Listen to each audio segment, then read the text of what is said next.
Yung araw guys, dahil nag-request si Ivy na mamimingwit na naman kami at manguha kami ng mga saang, kaya naman pinagbigyan ko kaagad yung mga request niya at niluto namin dito sa dagat namin at sure na bubungkag na naman natin at manguwagtang yung mga baaw nito dahil pinakapaborito talaga to ni Ivy, kaya samahan nyo kami.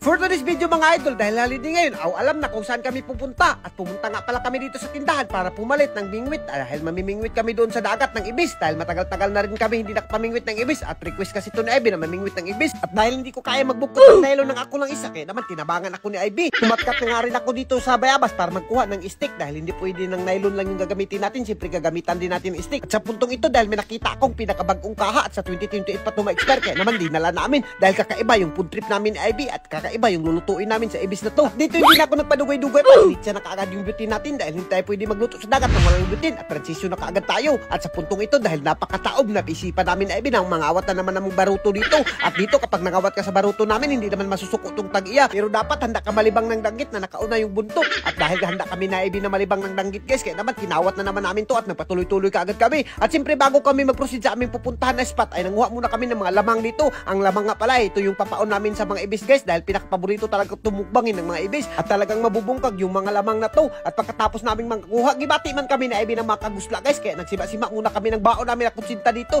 dahil kapag hindi kami nagsima-sima parang mabubuang na talaga kami sa kagutom. At sa puntong ito sumakay na kaagad kami sa baruto at dahil hindi kami magkasya sa pagsakay ng baruto at nauunlod, nagbaktas lang ako. At habang nagbabaktas ako, double purpose rin to guys dahil nanguha na rin ako ng mga saang dito at perfect nga pala dahil ting saang ngayon, kaya naman napakaraming saang na makukuha ko. At as you can see naman guys, talagang titigan mo lang yung saang, makukuha mo na yung napakaganda at napakasarap na saang at hindi ka talaga magmamahay dito sa amin guys dahil yung mga saang ay mangunguhit na talaga sa sobrang daghan. At as you can see naman guys, talagang nalilipay ako dahil may susudanin na naman kami na Ivy at hindi lang Ivy yung susudanin namin, meron ding saang dito na napaka-presko pa. At as you can see naman guys, talagang napakarami ng saang dito sa amin guys, napakarami at nagpadalawa-dalawa pa. Talagang ganito kaabunda yung mga saang dito sa amin guys, hindi lang sa video nyo makikita. Kapag lumapak kayo dito sa dagat namin ay naku, talagang hindi kayo magmamahay dahil ito yung makukuha mo. At pagkatapos ko manguha ng mga saang ay siyempre pupunta na tayo sa perfect spot natin. Dito kayo sa mga kamangruban, susuksok. At siyempre initsa na kaagad yung duyan natin dahil magduduyan tayo habang namimingwit ng ibis. At matagal-tagal na kasi namin to hindi nagagawa ni Ivy, kaya naman dito sa puntong ito gagawin namin to.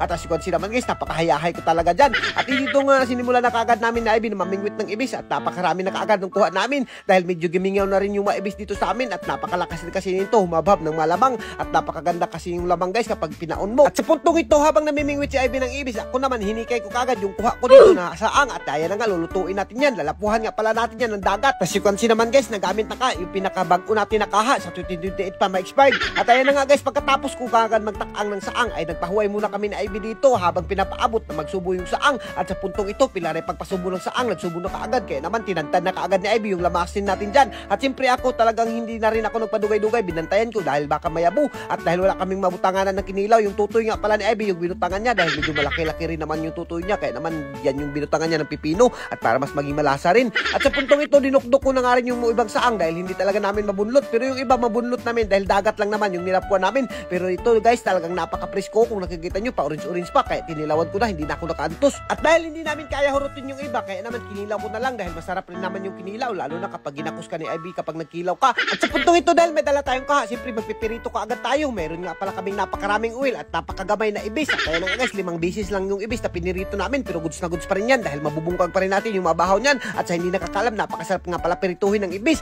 At sa puntong ito dahil gibati na kami nagkagusla, kaya naman nagsima-sima na kaagad kami. Siyempre yung sardinas natin, binuubo ko na kaagad dito sa bahaw natin na napakasarap naman talaga. Yan yung magpapasalasa sa ating food tripan dito. At si Ivy nga ang nagbilangkad ng asya guys habang kumakain. Ito talaga yung pinakapaborito ng mga food trip na Ivy guys. At sa mga nakakaalam, simula nung nagkauyab talaga kami na Ivy at hanggang sa nagbinyo kami ay talagang ayaw niya pumunta sa mga mamahaling restaurant dahil gusto niya mag-date kami ng mga ganito lang, napakasimple lang, pero naku, napakarak naman talaga at hindi ka magmamahay dahil napakasarap at mabubusog ka talaga at napakasimple lang talaga to guys yung food tripan namin at mawawala ka sa mga stress dito, lalo na kapag walang ingay ay naku, talagang hindi ka talaga magmamahay kapag nakapunta ka dito sa dagat namin. At as you can see naman guys, ganito yung mga ginagawa namin palagi ni Ivy nung hindi pa kami nagkaanak, pero ngayon bihira lang muna kami makapunta ng dagat sa gawa ng meron na kaming anak at walang magbabantay. Pero ngayon guys ay nakapabor kami dahil merong magbabantay, yung mamala ni Aki, at dahil wala siyang pasok ngayon, kaya naman sinulit na kaagad namin ni Ivy na magbungkag ng mga bahaw dito. At as you can see naman guys, talagang hindi na pinasaylo ni Ivy yung bahaw dyan at talagang binungkag niya na. At siyempre yung kinilaw, titilawan rin natin yan. Ay naku, talagang napakasarap naman talaga guys. At kung hindi ka pa nakatilaw ng mga ganito at hindi ka pa nakatisting,